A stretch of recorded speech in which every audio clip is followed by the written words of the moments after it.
Shalom semua. Kegerakan Pentakosta adalah kegerakan yang unik. Mengapa unik?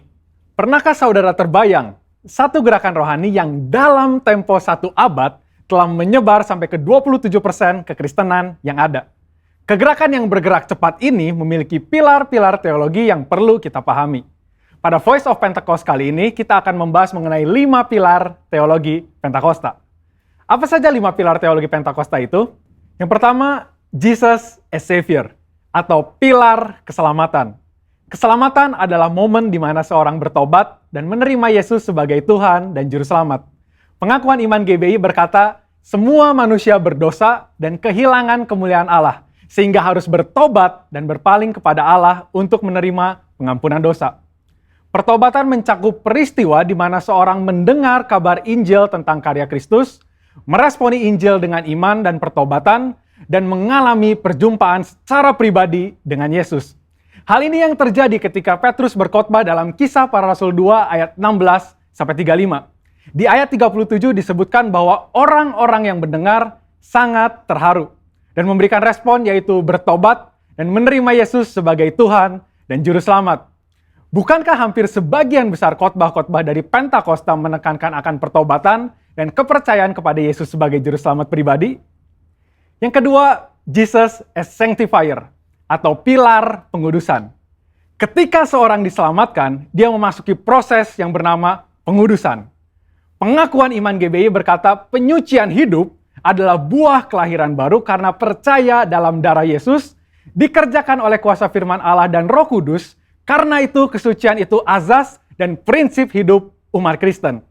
Insan Pentakosta percaya bahwa anugerah keselamatan harus diresponi dengan benar dalam takut akan Allah. Filipi 2 ayat 12-13 berkata, kerjakan keselamatanmu dengan takut dan gentar.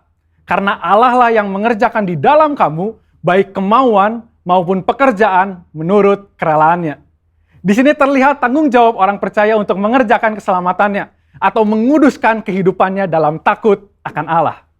Proses pengudusan ini akan kita jalani selama kita hidup, dengan tujuan agar kita menjadi segambar dan serupa dengan Kristus.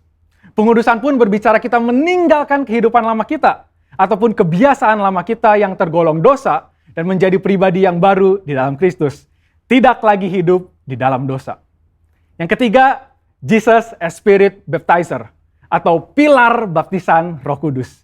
Ini adalah bagian penting dan merupakan pilar sentral yang mengikat keseluruhan 5 pilar yang ada. Baptisan Roh Kudus yang dimaksud adalah baptisan yang dialami setelah seorang lahir baru, sebuah pengalaman yang juga bisa disebut sebagai kepenuhan roh, pencurahan roh, dan menerima Roh Kudus. Tanda awal seorang dibaptis oleh Roh Kudus adalah dia berkata-kata dalam bahasa roh sebagaimana yang diilhamkan oleh Roh Kudus. Baptisan Roh Kudus akan menghasilkan dampak secara internal maupun eksternal. Secara internal, yaitu kehidupan penyembahan yang lebih intim dengan Bapa. Karena menurut 1 Korintus 14 ayat 2, disebutkan bahwa orang yang menyembah dalam roh adalah mereka yang berkata-kata secara rahasia kepada Bapa. Pada ayat 4 pun dijelaskan bahwa saat kita berbahasa roh, kita sedang membangun diri kita. Secara eksternal, baptisan roh memberikan kuasa untuk menyelesaikan amanat agung. Seperti yang tercatat di dalam Kisah Para Rasul 1 ayat 8, dapat kita lihat di Alkitab bahwa pelayanan para murid berubah begitu mereka menerima baptisan Roh Kudus. Mereka menyembuhkan orang sakit, membangkitkan orang mati, mengusir setan, dan lain sebagainya. Yang keempat, Jesus as Healer, atau pilar kesembuhan ilahi. Di dalam pengakuan iman GBI, kita mempercayai bahwa kesembuhan ilahi tersedia dalam korban penebusan Yesus untuk semua orang percaya. Bagian ini sangat penting, karena kita mempercayai bahwa tanda dan mujizat masih berlaku di zaman ini. Orang yang telah dipenuhi Roh Kudus akan melakukan pelayanan dengan tanda-tanda seperti yang Yesus katakan dalam Markus 16 ayat 18-19.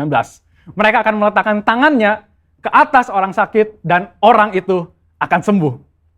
Dari mana kuasa untuk menyembuhkan itu datang?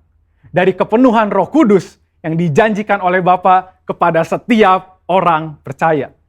Kita percaya bahwa kematian Kristus telah menebus segala dosa-dosa kita, termasuk menanggung segala sakit penyakit kita.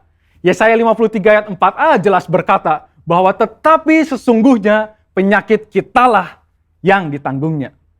Yang kelima, Jesus as soon coming King, atau pilar kedatangan Yesus yang kedua dengan segera.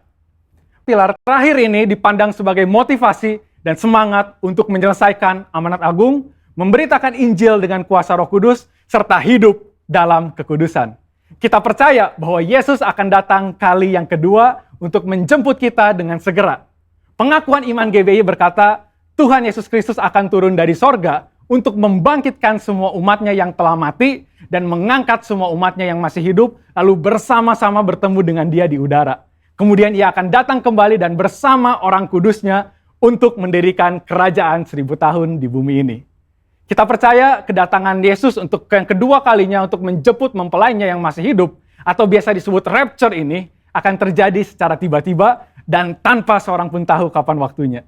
Ketidaktahuan kapan Yesus akan datang inilah yang akan mendorong setiap kita untuk dapat mempersiapkan diri sebaik-baiknya dan tetap hidup dalam integritas. Saya percaya pemahaman ini membawa kita semakin semangat di dalam menyelesaikan amanat agung dengan api Pentakosta ketiga. Saudara, untuk penjelasan lebih lengkapnya dari tim teologi kami, jangan lupa buka link yang ada di atas atau scan QR Code yang tersedia. Salam integritas, Tuhan Yesus memberkati.